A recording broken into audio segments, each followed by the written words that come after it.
Please subscribe to Face TV Africa and turn the notification on. Face TV Africa, ẹ jọ̀ọ́ ẹ subscribe, hete. Face TV Muswobi. Good day all over the world. This is your favorite channel, Face TV Africa. We are here to enlighten you, man, about what is going on in Nigeria, all over the world. You know, everybody knows what is going on now in Nigeria, particularly about, we want independence, Yoruba nation, Udua, and everything. We are going to discuss much about it. But I don't want anybody to drop any abusive comments. You know, it's a free word. You can, if you want to drop your comments, you are free to drop your comments. Don't let us, you know, tó bá ti ń di ọ̀rọ̀ wípé a ti ń fi ọ̀rọ̀ ìjà, a ti ń sọ̀rọ̀ comments, ó lè kíní kan. We don't need it. Let us, you know, let us play mature. Kò ṣe gbogbo àlá máa sọ̀rọ̀. Drop your opinion. If you drop your opinion, then I will read it. Ọgbọ́n ọlọ́gbọ́n lèèyàn máa ń yá. See, you understand. So before I proceed, I want you people to understand that this is my own opinion. You can also drop your own opinion. There's no crime there. I think you understand, guys. So now, gbogbo ìgbà tá bá fẹ́ jọ sọ àwọn nǹkan kan, mo fẹ́ kí ẹ̀yin èèyàn máa understand wípé Odùduwà tí wọ́n pariwo Odùduwà Republic. Do we really need this Odùduwà Republic? Or we need restructuring? Or we need to sit down together and think about one Nigeria? We are going to discuss about it today. Now, I want everybody to understand one thing, that we Yorubas, we don't, have one voice. We don't have one voice. And even if we are planning anything, the way we are exposing ourselves, we want to do meeting here, I want to actually meeting Badon, I want to actually meeting. I'm sorry, because I have to be, saying it in English and Yoruba, mostly in Yoruba language. I'm sorry. Now, so, àwọn kan sọ pé wọ́n fẹ́ ṣe kí lórúkẹ ní Ìbàdàn, àwọn kan sọ pé wọ́n fẹ́ ṣe kí nìkan ní wọ́n máa gbéra wọn sórí afẹ́fẹ́. You are planning and you are letting your enemy to see what you are planning. It's wrong. It's wrong. You have to just at least ẹ máa ní láti bọ́ sí kọ̀rọ̀, mú papọ̀ láti ṣe nǹkan tẹ́ fẹ́ ṣe. Kò ṣe wípé ẹ wá máa gbé ogun nǹkan bẹ́ẹ̀ yẹn sórí afẹ́fẹ́ fáwọn èèyàn láti gbọ́. So now, ibi tí mò ń bá ọ lọ lélẹ̀, ǹjẹ́ àwa ọmọ Yorùbá, ǹjẹ́ a ní one voice? Kò sí ìṣọ̀kan láàrin Yorùbá. Because tó bá ti ń di wípé wọ́n ti ń gbókun dìde láti máa bára wa jà, kò sí bá ṣe lè gba nǹkan tá à ń sọ yìí. And meanwhile, do we really need Odùduwà Republic, or we need restructuring? Which one do we need? To me, my own opinion, please, is restructuring. Because ẹsẹ̀ kan lèyàn kọ́kọ́ gbé kéèyàn tó gbé kejì. Àti mú restructuring first time, okay, ayé Western region, Northern region, Eastern region, yes. And it works. Everybody know that it works. Now, we now change it to, okay, one Nigeria. Now, a rí pé kò work nìyẹn. Pé ó ń rẹwà jẹ. Now, let's go back to restructuring. Because to me, we can free ourselves without bloodshed. Because gbogbo nǹkan tá à ń ṣe yìí, ó máa fa nǹkan tó máa dàbí wípé ọ̀pọ̀lọpọ̀ àwọn èèyàn ó máa dẹ́mi wọn légbodò. And we want that. Hausas, they are our brothers. Igbos are our brothers. So tó bá ti ń di wípé a ti ń kọrin orin ogun kíkan á láti farabalẹ̀. Kò sí bó ṣe lè rí gbogbo ìgbà tá bá ń ronú Nàìjíríà, let everybody understand pé this thing doesn't work. Everybody ló mọ̀ yẹn. Because the time tí wọ́n gbówó epo sókè náà lọ gbówó iná sókè, and which is affecting everybody in this country. So kò sẹ́ni tí kò dùn, kò sẹ́ni tí ó affect. But I believe one thing, that no pain, no gain. That I think you understand. No pain, no gain. But the reason tí mo ṣe wá gangan òun ni wípé àwa ọmọ Yorùbá a ní láti kóra wa níjànú, a jẹ́ ní láti sọra wa dọ̀kan. Tí a bá fẹ́ sọ wípé a fẹ́ yọra wa kó lóko ẹrú, kò ń ṣe ní tìjà. Kò ń ṣe ní tìjà. Mi ní ká má fẹ́ ká má protect no a lè fi ẹnu wa hàn pé fún ìjọba pé ohun tó ń ṣẹlẹ̀ rí kò dáa bó ṣe ń prepare that one it doesn't mean because you have to create awareness about it so that people will know that oh we Yorubas we want to protest. It's normal. We can do that. But to my own opinion is not that everybody will be saying, oh, we want to collect, we need to do a republic. We know by no, we don't need this. Ẹ jẹ́ kí àlàáfíà kó máa jọba. Akọ̀ọ́lé máa sọ wípé àlàáfíà tá ti bẹ̀rẹ̀ láti gbà kan ṣé òun láfíà máa ṣe é sìn. Kò sí nǹkan tá àlàáfíà kì í ṣe o. Because if this thing start now, gbogbo àwọn tó ń pariwo Sunday Igboho tó ń pariwo wọn Àgbẹ̀kọ̀yà tó ń pariwo kí ló kẹ̀ gbogbo padà ló máa fẹsẹ̀ fẹ́. But I believe one thing, ìjọ tí àsìkò bá tó wọ́rọ́wọ́ ni.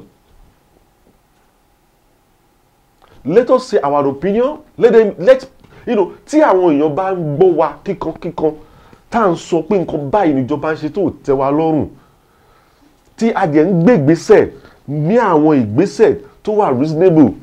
No, we are going to get there. Not that everybody will be fighting everywhere. We don't want that. Ṣé a rí nǹkan kan wà tí mo fẹ́ jẹ́ kí ẹ̀yin èèyàn mọ̀ lórí nǹkan kan. Àwa ọmọ Yorùbá a máa ń jára wa kulẹ̀. Mo sọ kankan mo ní ọmọ Yorùbá ló já Ọbáfẹ́mi Awólọ́wọ̀ ló já kulẹ̀. Ọmọ Yorùbá ló já MKO Abíọ́lá ló já kulẹ̀. Àwọn ọmọ Yorùbá náà la fẹ́ já Bọ́lá Ahmed kulẹ̀ báyìí. I'm not saying what Bọ́lá Ahmed is doing is totally right, but it's not totally wrong.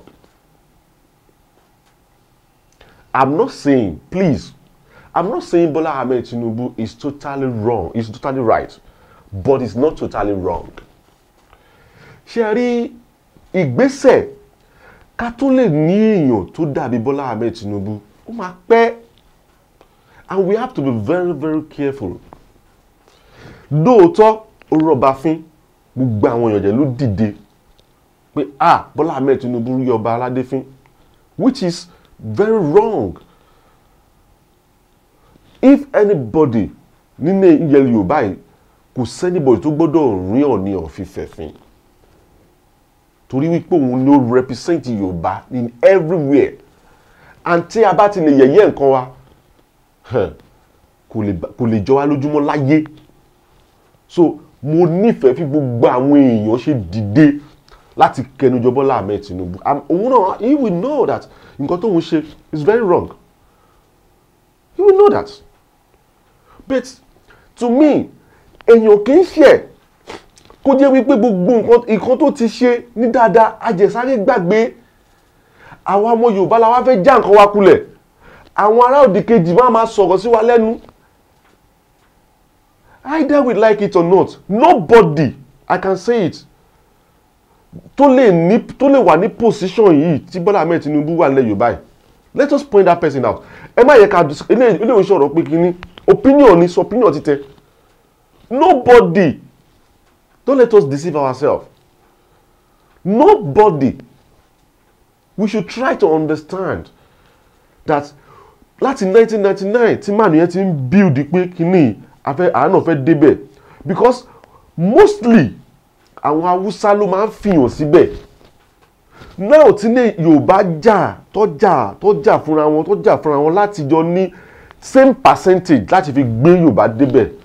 Lóòótọ́ a lè sọ wípé àwọn Haúsá pọ̀ jù wá lọ, but mo lè sọ pé Bọ́lá Ahmed Tinubu àti àwọn team ẹ̀ ni wọ́n jàjàgbara yìí láti dé position tó gbé Bíjọ́ Muhammadu Buhari dé. And their agreement is, after this, mi ò bẹ́ẹ̀ tó fẹ́ wọlé fún president in 2023. I don't care. But no matter the person, please, àwọn ọmọ Yorùbá, we have to be very careful. We have to be very careful. Don't let us bring our own down. Ẹ má jẹ́ kí a fa nǹkan wa ká fàjábọ́. Torí tá bá fàjábọ́, ká tó ríru èèyàn tó máa lè gbé Yorùbá dé position tí Bọ́lá Ahmed Tinubu gbé Yorùbá dé ní time tá wà yìí, ó máa pẹ́. Kálukú ló ní tiẹ̀ lára. nobody tó máa sọ pé òun ní tòun lára, nobody that will be in that position tó ní máa ṣìwàwù lẹ́ẹ̀kọ̀ọ̀kan ọmọ Yorùbá ni. Don't let us bring this man down because it's really affecting him. Tí a bá mọ̀ bá ṣe wà àwa yóò mọ Yorùbá a ní agbára ju Bọ́lá Ahmed Tinubu lọ pẹ̀lú tìmẹ̀ àṣebóhùn nìyẹn. We are already bringing him down but we are not supposed to do that. Ẹ wo gbogbo products tó jáde látara ẹ̀. Do you want to condemn everything like that? Do we want to condemn everything like that? Don't let us do that. We should try to understand. Even you, if you are in that position, you will misbehave. Then people will call you back. Oh, come on, stop. Stop that. Kò sí èyí tó máa wà ní position tí Bọ́lá Ahmed Tinubu wà yẹn tí àwọn nǹkan kan kúkú díẹ̀ ká tó ní máa sí nínú àwọn ètò. Definitely it will happen. But ẹ má jẹ́ kókó tí mo fight ni pé kò ṣe pé kó lè má kò ní bíbí ó sọ pé ó ṣe kí ẹ̀ka ká tó ó lè ṣàwọn nǹkan kan tí ò dáa táwọn èèyàn ń bínú sí accepted. But ẹ má jẹ́ ká fúnra wa bring it down. No, don't let us do that. We should at least àwọn nǹkan tó bá ṣe ẹ sọ síta kúrúkálukú mọ nǹkan tó ṣe pé nǹkan tó ń ṣe ò dá nǹkan tó ń ṣe ò dá kò ń ṣe pé àwọn la máa fúnra wa bà nǹkan wa jẹ́ before kí látìgbà táwọn lọ́wọ́ ti kú kò sí ọmọ Yorùbá kan pàtó tó build nǹkan tí Bọ́lá Ahmed Tinubu build. No kò sí. We should be sincere. Ilé iṣẹ́ ọ̀kan pé kò support kíní kò ṣe kíní ó fẹ́ lọ fún presidency ni ó fẹ́ ṣe kíní no. A fẹ́ jẹ́ kí ọmọ Yorùbá wà ń bẹ̀ nísìn là ń sọ a fẹ́ restructuring là ń sọ báwo lẹ ṣe mọ̀ pé kò fẹ́. Now nígbà tá a bá fẹnu wa bring kíní ẹni down tá bá jẹ́ tó di wípé kò wà powerful tó bí ti tẹ́lẹ̀ láti dé position yẹn then what are we now saying? Mo fẹ́ yẹ ká call ẹ̀ in order ni kò ń ṣe pé ká bring it down. We should not do all this for this guy because reputation tóun náà ti ń build tẹ́lẹ̀tẹ́lẹ̀ kò sẹ́ni tó láṣìṣe ẹ má jẹ́ ká ṣe mistake because if we do this for this man àwọn ọmọ Yorùbá máa ti padà sẹ́yìn ni o because everybody recognize Hausas àwọn Hausa gẹ́gẹ́ bí èèyàn tó ti ní power already. They are fighting for power every time. Àwọn èèyàn ti ń recognize àwọn Igbo gẹ́gẹ́ bí èèyàn tó ní bí ìṣòwò business. Wọ́n jẹ́ improve every blessed day on their businesses. Tó yẹ pé all over the world ló recognize wọn. Position wo ni Yorùbá wà? Even though in education táwọn sọ pé kìíní kan Yorùbá ti padà sẹ́yìn. Àwọn Igbo ti ń gbà. They are building their strategy day by day, and we are dragging ourselves down every day with abusive walls. We need to think. We need to think. I'm not saying you should not fight, but ẹ má jẹ́ ká bára wa jà. A fẹ́ bára ìtajà ni. A jẹ́ gbọ́dọ̀ jọ ní àjọṣepọ̀. And they kò ṣe ìjà ní everything. If we want to do restructuring, fine. If government accepts us to split, fine, no problem. But nǹkan tí mò ń sọ ni pé we must not bring Bola Ahmed Tinubu down. Ó ti build kíní láti ilẹ̀ láti 1999, 21 years ago. Ẹ má yẹ kí n tọ̀ yín tá bá build ẹ̀ tó bá end career rẹ̀ ní 2023 before kí Yorùbá tó rí ìjọba gbà a máa ṣe báyìí tí nǹkan tá à ń fẹ́ ò bá wá padà wá jẹ́ mọ́ wa lọ́wọ́. Let us talk to federal governments. Àwọn náà kò yẹ pé wọn ò létí because all these things that we are doing now tí ó bá ṣẹlẹ̀ ní tó bá dé what are we expecting our children to because nǹkan táwọn wọ́n bí pé a máa jà ní a máa ṣe kíní kan ni tó bá délẹ̀ tó sìn orí àdúgbò fẹsẹ̀ fẹ́. So we should think gbogbo nǹkan kọ́ ni ìjà and ìjà máa ń ṣe nǹkan gbà mí but àsìkò ìjà ò tí tó and we should not bring ourselves down. If there is fight, let us know that, oh, I fẹ́ jà ni. But I don't want us to fight now. I don't want us to bring any Yoruba down now. To bá yẹ pé opposite wa la ń bring down, I'm fine. But ara wa la ń bàjẹ́. Man yìí ti wà powerful jù, ó ti wà powerful jù. See, kò sí gbogbo àwọn tó ń pariwo godfatherism kíní kan ní wọ́n jẹ́ ń fa ọba jẹ́ ní. Even Wike, let him lead there. In 2023, tó bá fẹ́ kúrò ńbẹ̀, tí Wike bá fẹ́ kúrò ńbẹ̀, if you want to leave that position, you will know that he's going to put another person there. Èèyàn tó máa lóyà sí ló máa gbé síbẹ̀. What is that? Obaseki tóun náà sọ pé kíní kan accepted that godfatherism is not good. So all of them should stop it. All of them are the same. They are all the same. So we should stop that. Oh, this one is good. That is the strategy they are using. So don't let them deceive us. Everybody ló ní ẹ̀jẹ̀ yẹn lára. Àwọn politicians yẹn, sorry to say everybody. Most of politicians, even Wike that is shouting, oh no godfather, you don't want. Òun náà tó bá kúrò ńbẹ̀, if you want to lead there, you will see what he's going to do. You want to put somebody that is loyal to him, so that he can be controlling the person. You will see. Even the Obaseki, he will want to put somebody that is loyal to him. That is how they do. And they have to stop it. All of them. It's not only Tinubu.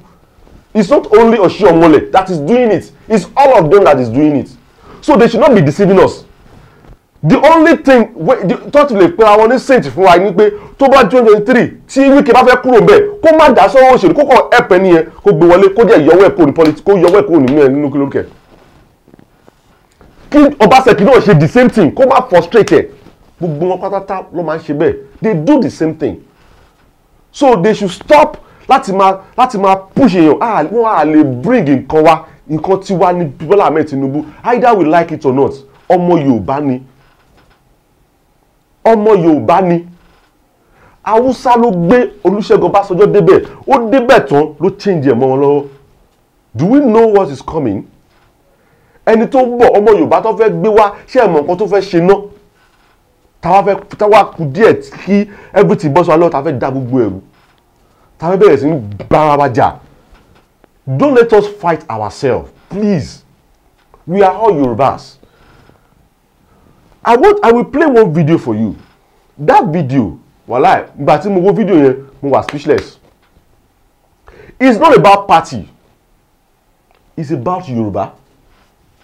Ọmọ Yorùbá ni mí, ọmọ Yorùbá ni ẹ́. Anybody that is watching me, we are all Yorubas. We should think about what I'm saying. I'm not fighting anybody. But drop your comments. Má búyàn. Sọ opinion ti tiẹ̀ jáde. Let's play mature. Ẹ jẹ́ ká jọ at least kò ó lè sọ̀rọ̀ ẹ̀bú. Gbà mí nímọ̀ yíyànjú kémi náà gba ẹ̀ níyànjú ni. That's all. That is it. Not that you be say olè burúkú olè kíníkan. No. Why would be doing that? Ẹni tó fẹ́ ṣèjọba nìyẹn o. Because you will see a lot of frustration. Tó bá fẹ́ jẹ́ leader. Gbogbo nǹkan tí Bola Ahmed Tinubu face táwọn leader ń face yẹn. You understand? Ẹlòmíì gan àti sọ pé gbogbo wọn jẹ́ mọ́jà frustration tó bá yẹ kó fẹ́ ṣe. But èèyàn tó bá wà focus ló ń ṣe. I'm telling you the fact. So about all this godfather, all of them ló ń ṣe. Àmì ṣíṣe. Wike change ẹ̀ mọ́ lọ́wọ́. Wike ò gbé àmì ṣíkọ́ ló gbé Wike débẹ̀ accepted. But change under abẹ́ṣà ló wá tẹ̀lé kó tó change kó tó betray. So they all betray themselves. So o lè wá sọ wípé torí godfather no everybody all politicians gbogbo pátá ló ń ṣe. I want to play one video for you. Ayọ̀délé Fáyọ̀ṣe ó sọ̀rọ̀ kan gba Bola Ahmed Tinubu. Let me play that video. I will come back. I'm not defending, I'm saying the obvious. I am making it clear that if you trace our history, our leaders have always been given away by men they brought up, by traitors within their camps. If somebody gives you a platform you never expected in life, and the only option you can do is to treat that person for you to rise, that will never work. The former governor of Lagos State and a prominent figure,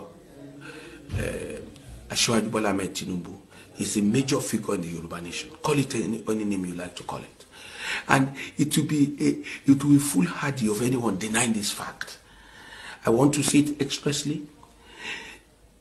If anything happens to Ahmed Bola Tinubu, beg your pardon, we are reasonably consumed. It sends all the signals. If these things are happening to men like that, every other person would ordinarily must have been consumed. So for me, I'm not defending Ahmed Bola Tinubu. I'm defending the Yoruba nation. I'm establishing the fact that he remains a major key leader that nobody can ignore. You might not be in APC. And I've said it severally. I am not in APC and I will never be in APC. But if you want to sacrifice Bola Tinubu because of these cheap political opportunists, it's not going to work. All these things could only work for a period of time. In due course, water will find its level. I want to say it expressly. He's made his marks. Rubbishing him will not be an option for those doing that. And may I say it, without Bola Ahmed Tinubu, there wouldn't have been a Buhari. There wouldn't have been a Buhari. And I'm sure in his heart now, he too will know that something is wrong somewhere. Something is wrong somewhere. You understand? This must be a miscalculation. But we cannot question God. We cannot question God. He remains a key figure in Yoruba land. And we will continue to, because I want to be a leader too. So I'm not going to be part of people who want him down. We're not good friends.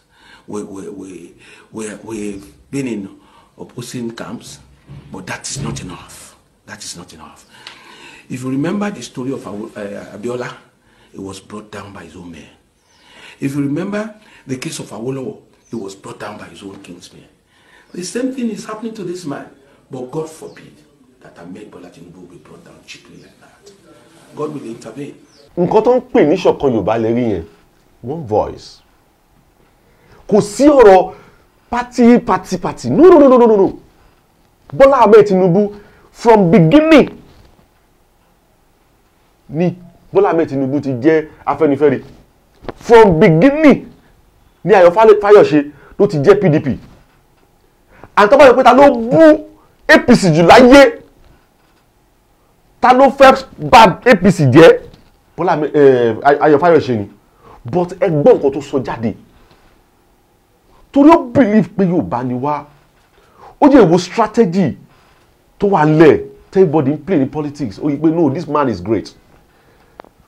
Bringing this man down is going to affect us. Àwọn ọmọ Yorùbá ní nǹkankan. Ṣé ẹni tí nǹkan ò bá tí ṣẹlẹ̀ sí wa lábọ́ máa sọ máa pé àbámọ̀ kún ẹnu wa bàjẹ́. And we should stop all this. Mi ò bá yín sọ pé kẹfẹ́ ẹ má fi ẹ̀rọnú hàn o. No. But what I'm saying is we should not fight ourselves. Don't let anybody be sending people, be sending message to you pé ọmọ ẹ̀yin Yorùbá ẹ̀jẹ̀ kí ni kò fẹ́ rẹ̀ ìjẹ́ irọ́ ló ń pa. Irọ́ ló ń pa. So we have to be very focused. Support Bola Ahmed Tinubu. I'm not saying support him to become president. But nǹkan tó ti build, ẹ má jẹ́ ká bàjẹ́ mọ́ lọ́wọ́. Ẹ má jẹ́ ká bàjẹ́ mọ́ lọ́wọ́. Tí a bá bà kíní jẹ́, we have power to láti break it. I'm telling you. With this voice. Ṣebó ló ti ń ṣẹlẹ̀. Mo jókòó mo rò ní pé nǹkan táwọn ènìyàn ń ṣe yìí, wọ́n máa bring man down. Because we are very powerful. No, ọmọ Yorùbá, we are very powerful. Láti bring you down, we are so powerful. But we should not do that to ourselves. We have to do it to our enemy. Strategy tá ń lò yìí, we don't need to do it to hunt ourselves. A ní láti lò láti fi hunt enemy wa ni, not our own. Tí èèyàn tá bá jọ wà nínú ilé tá bá rí pé because tá bá ti pín àwọn tó wà ń ta iná tó rí pé Yorùbá ló dàbí kí ni ìfẹ́ jámọ́ lọ́wọ́, gbogbo strategy lọ́wọ́ máa lò láti fi má jẹ́ ká rẹ́, and that is what is happening now. And I'm saying it boldly. In 2023, tọ́lọ́mbà sọ pé a máa dé position yẹn pé ó máa fa Yorùbá sílẹ̀. Tí PDP bá fa Yorùbá sílẹ̀, tí APC bá fa Yorùbá sílẹ̀, ẹ̀yin méjèèjì ẹ ronú lórí ibẹ̀ yẹn o. We should think about it o. Nǹkan tó bá fi lè mú PDP tó fa Yorùbá sílẹ̀, wọ́n bá fi lè mú APC tó fa Yorùbá sílẹ̀, ẹ̀yin ọmọ Yorùbá ibẹ̀ yẹn la máa ti last assignment. We have to think about that time, because ó máa hard fún wa tí a bá jẹ́ ìṣe ọpọlọ wálẹ̀ a máa lose o. Mi ò jẹ́ fẹ́ ká fi èèyàn tí àwọn ará bí máa control. We need strong person. Èèyàn tó lè débẹ̀ tó lè yí tó lè kò ní kó máa bàjẹ́ o, but a mọ strategy tó máa lò láti máa yẹ kó control anyhow. So we should think about it. Bola Ahmed Tinubu yìí build ara ẹ̀ to that place ní débi tó dé láti fi Muhammadu Buhari síbẹ̀ ni. And they are trying all the possible best láti fi bring it down so that wọ́n lè mú èèyàn tó jẹ́ wípé ó máa soft jáde láti easily láti control. We should not allow that. Tí a bá fẹ́ development nílẹ̀ Yorùbá, nǹkan tá à ń fẹ́ tá a bá fẹ́. So no matter how it is, we should be very careful about what is going on now. Ẹ má jẹ́ ká hunt ara wa. I love what Sunday Igboho is doing now. Thank you so much for defending Yorubas. Because a lot of things tó ń ṣe bọ́sibí bọ́sọ̀n pẹ̀lú àwọn soldiers pẹ̀lú àwọn vigilante àti we really love it. Thank you a lot. So I will want everybody, we are still coming next week. I want everybody drop your comments. Don't let us abuse ourselves, please. Ẹ jọ̀ọ́ ẹ ká play mature. Ilé òun sọ̀rọ̀ pé ilé òun sọ̀rọ̀ ìjà. Bó jẹ́ fídíò lè drop video yẹn kó send ẹ̀ sí wa. So kò ń sọ̀rọ̀ ìjà. Ìwọ náà lè drop message ẹ, o lè drop comment ẹ. Àwọn náà máa respond. So kò ń ṣe pé bóyá ká máa búra wa, a máa ń yá ọpọlọ lò ní. Ibi tèmi ròde tiẹ̀ lè bẹ̀rẹ̀ láti bẹ̀rẹ̀. Ibi tèmi ti think tèmi dé pé ọmọ báyìí ni ọ̀rọ̀ kí ni ṣe rí. Bí èrè kí tèmi dé ní tiẹ̀ ti bẹ̀rẹ̀. So it's normal.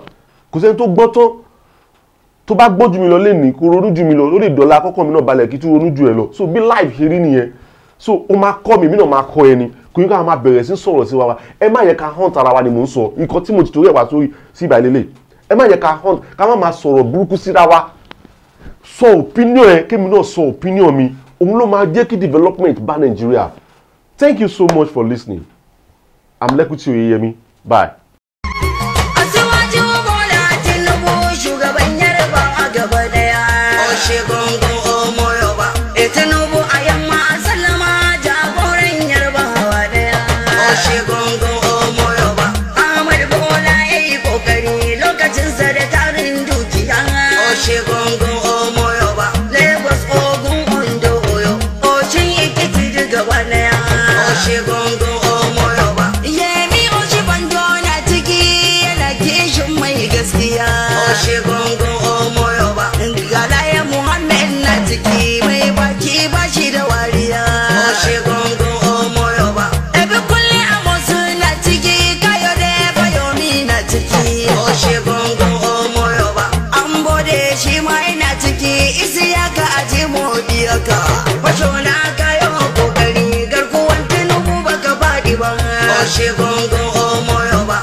Jama'a barkanmu da arziki bana dai PDP ta tafi Buhari ya nemi ku godiya shugaban jama'ar Najeriya. Please subscribe to Face TV Africa and turn the notification on. Face TV Africa, ẹ jọ̀ọ́ ẹ subscribe, hete. Face TV. Muswobi.